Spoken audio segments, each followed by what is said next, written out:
Hello. In this review, we'll talk about the Chinese tank, Type 15, also known as the ZTQ-15 or VT-5. It's classified as a light tank, although in terms of weight it's close to the T-62, and its armor protection is more on par with an infantry fighting vehicle. Still, in China, it's considered a light tank. I'll cover all these nuances today, explain why a tank like this was developed, what kind of missions it's used for in China, and give you a full overview of what this tank is all about. Before we begin, don't forget to subscribe to the channel and click like. It helps make our content better. Let's burn. Let me start by explaining the different names of this tank. Its base name is Type 15, which indicates the year it was ready for service, 2015. Yes, it's a very young tank. The name ZTQ-15 stands for Armored Light Tank, Model 2015. Meanwhile, VT-5 is its export designation. The tank's development was kept under tight secrecy, and until 2016, when the first footage from a test range leaked to the media, nothing was known about it. The well-known company Nuances was behind the project, and most likely, it wasn't the most successful development, one that later had to be justified and repurposed. It was officially adopted by the Chinese military only at the end of 2018, and serial production for the People's Liberation Army began in 2019. It was first shown to the public at an exhibition in 2018, when everyone got to see what it looked like, but many of its components remained undisclosed. The reasoning was that India and Taiwan shouldn't learn too much about its capabilities. Also worth noting, the tank has a nickname, Black Panther, the same one as South Korea's K-2 tank. This was all part of the effort to keep the tank's development under wraps. However, starting from 2016, China actively offered the VT-5 for export, seeking potential buyers in both Europe and Asia. The main selling point was its lightweight and suitability for mountainous terrain, where heavy tanks simply can't operate. But no one showed interest in purchasing the Type 15, which led China to unveil it publicly in 2018 and begin full-scale production, assigning it a role within the country itself. Eventually, one foreign buyer did come along. The mountainous terrain of the Qinghai-Tibet Plateau presents major challenges when it comes to establishing strong defense lines against one of China's main rivals, India. The average altitude is 4,500 meters, and it stretches over 2,500 kilometers. At such heights, it's incredibly difficult to operate, and it's nearly impossible to deploy heavy equipment that can climb that high. Heavy tanks simply can't reach those altitudes, and light howitzers transported by helicopter aren't enough. So, China needed a light tank, one that might not have heavy armor but could still be mobile and deliver sufficient firepower to hold off an advancing Indian force in the event of a conflict. Because of that, the tank underwent several upgrades after 2015, including the installation of a new suspension system to help it meet those specific mountain warfare requirements. Taiwan also plays a key role in this story. China had plans that, in the event of a full-scale invasion of Taiwan, Type 15 tanks would be delivered and landed on the Taiwanese coast aboard Type 075 amphibious assault ships, which can carry several Type 15s along with other armored vehicles. Thanks to its lightweight and high mobility, the Type 15 would be part of the first wave, using its 105mm gun to push through Taiwan's rugged, mountainous terrain for which Taiwan is well known, clearing the path for heavier tanks and follow-up assault forces. Chinese planners understood that they might face Abrams tanks and anti-tank guided missiles along the way, but the focus remained on maneuverability and effective performance in mountainous conditions. As a result, the tank was fine-tuned specifically for these two main scenarios: mountain warfare in Tibet and amphibious assault operations on Taiwan. Later on, it was also adopted by the Chinese Marine Corps.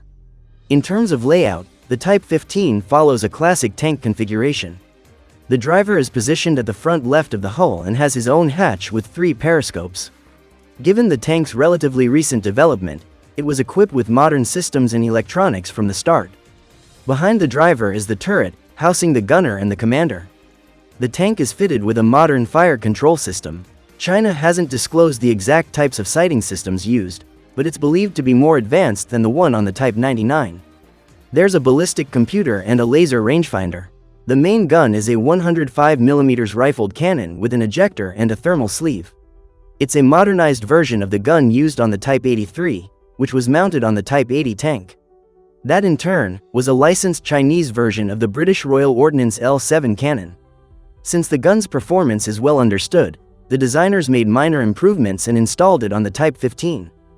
However, some sources in China suggest that the gun itself is unchanged, and only the fire control system was improved, which allows for better targeting accuracy and continued use of existing 105mm ammunition.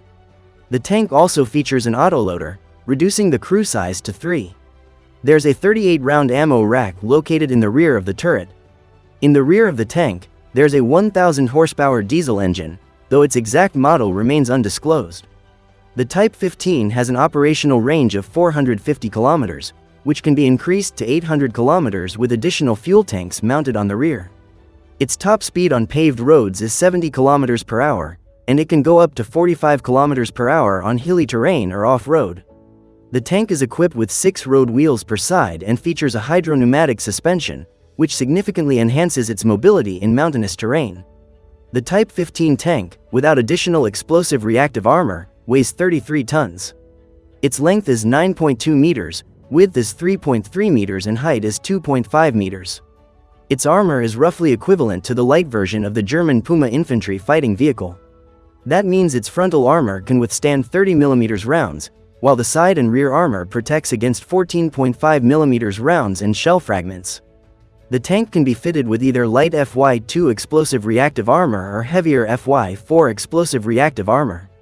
With maximum armor protection, the total weight increases to 36 tons. Still, even with added era, the tank cannot withstand modern armor-piercing fin-stabilized discarding sabot rounds like those fired from an Abrams tank. A direct hit from such a round would likely destroy the Type 15. As mentioned earlier, the Chinese military acknowledged these limitations and thus prioritized mobility over heavy armor. To enhance protection, the tank can also be fitted with armored side skirts and anti-RPG slat armor. As for the main gun, vertical elevation range is from -8 degrees to +18 degrees. Turret traverse is 360 degrees. Maximum firing range is up to 3 kilometers, but effective range is up to 2 kilometers.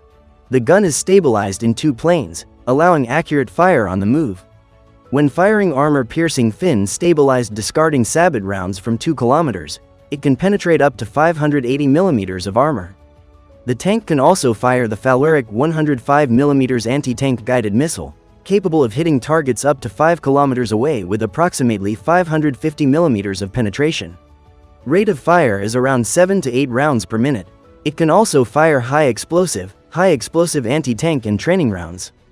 There's a special hatch in the rear of the turret for reloading shells into the autoloader system.